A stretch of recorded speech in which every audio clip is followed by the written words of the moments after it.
So this is the RowShui 908 Plus digital multimeter, and in today's video I'm going to durability test it.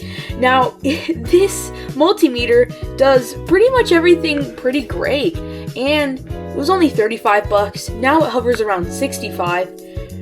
Yeah, and it is a Chinese multimeter. Obviously we can tell by the name, but yeah, we're going to find out if this thing is durable. Let's get started.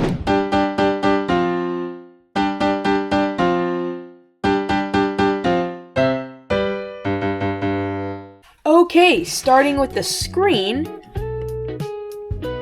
we barely see scratches at a level 2. I can just barely see them, and I don't know if you can see them on camera, but they are just barely there. And moving up to a level 3 on the most scale of hardness.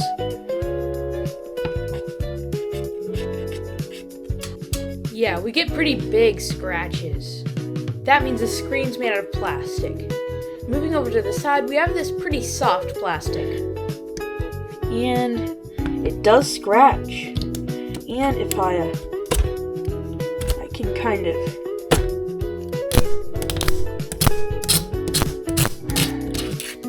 Yeah. Moving on to this black strip, this is a harder plastic than this softer, more flexible plastic.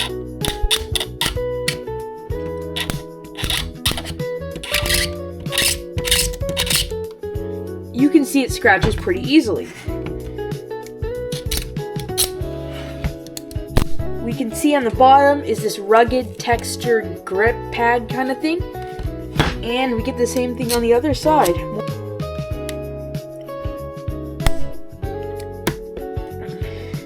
Let's see if we can dig under it, because it's basically kind of like a case that's really hard to take off. Yeah, not there.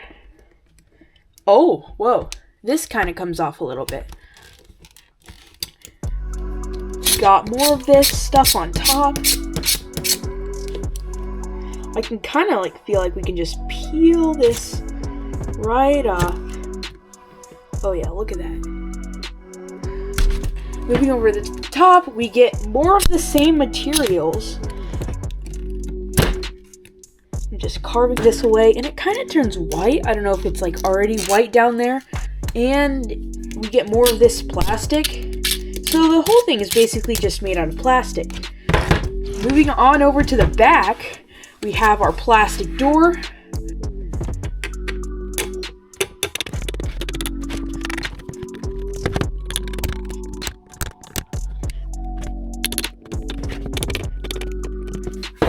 And this plastic door scratches just like the side. The door opens up like this, and it just acts as a stand to stand up the multimeter so you can see it. Now, there is a serial number sticker.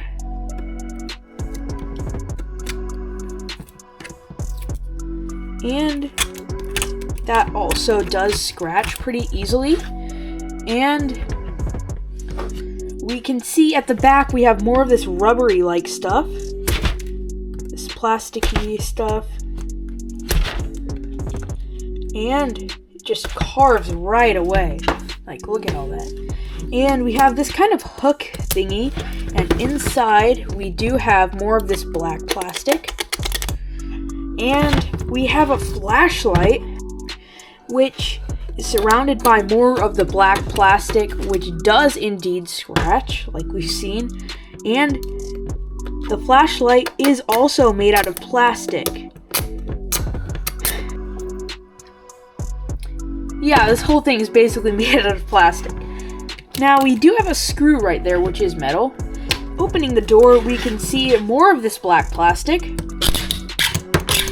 And we can, again, pry at the case a little bit more.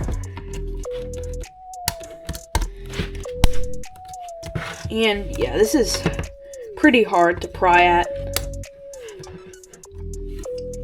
And how easy is this door to break?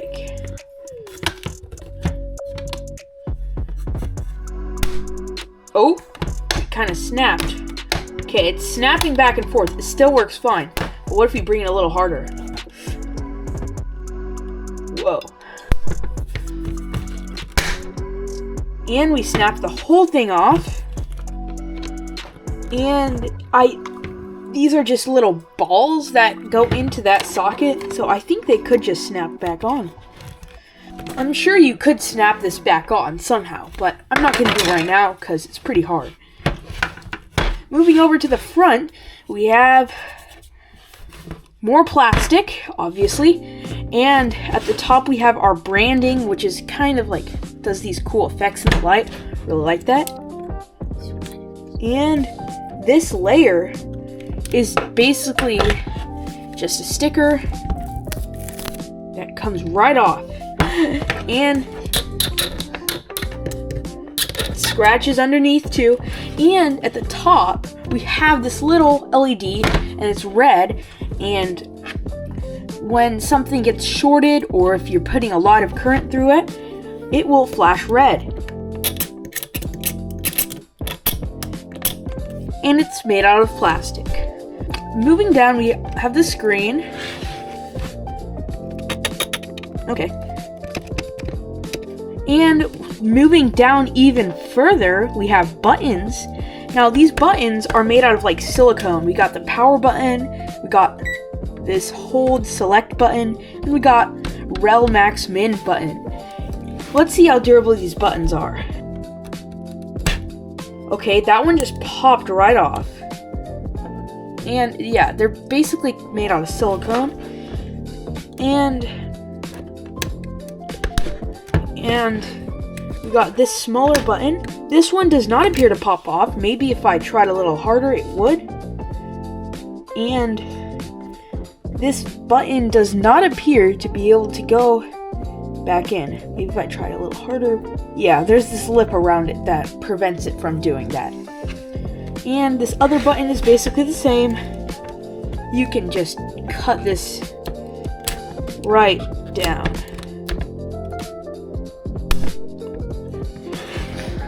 And we also have a transistor HFE tester.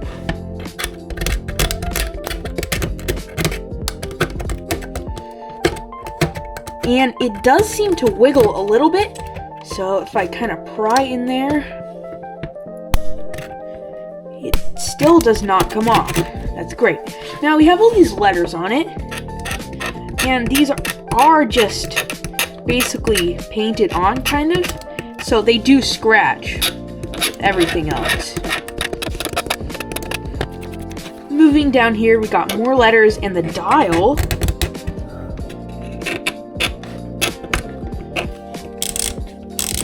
This dial is made out of this black plastic and more of this orange plastic. And it feels the same as this orange casing plastic. Now if I shove my knife in here, and it does not come off. Let's try it from this side. Dang, that's pretty good.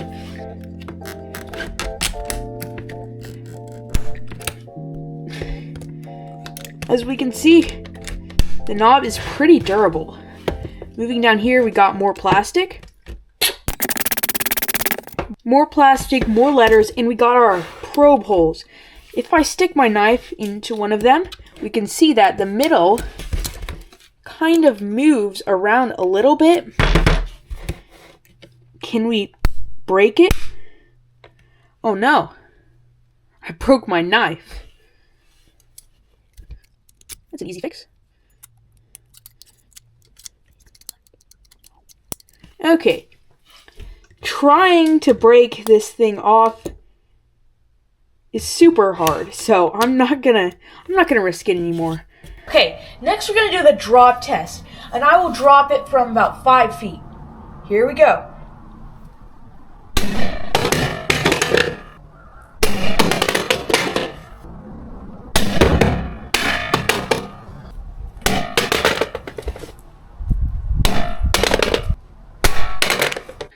Okay, that was pretty crazy. There was some things shaking around inside, so let's unscrew it to see what the heck happened.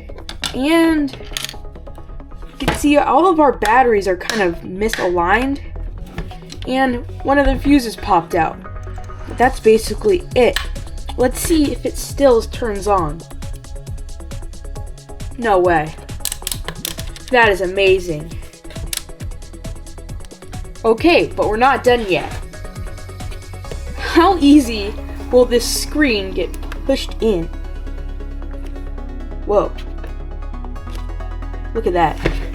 Everywhere I push, you can see the little liquid crystals doing their thing.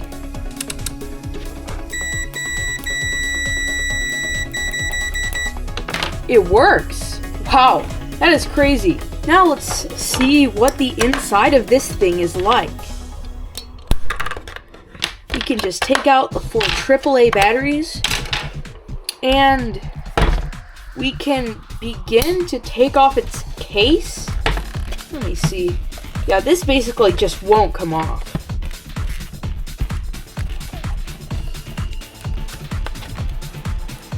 This is super hard to take off, my gosh.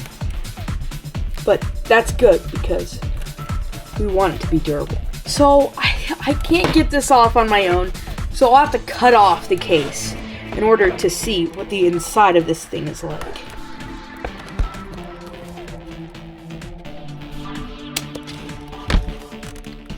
And my gosh, look at that. That is gross.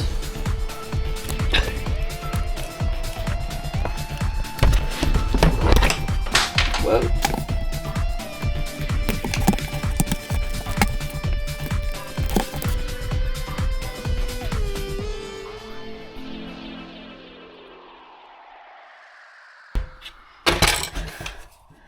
Wow. Looks like a whole different multimeter. Look at all this. Okay. I will get my screwdriver and unscrew these 4 screws at the bottom.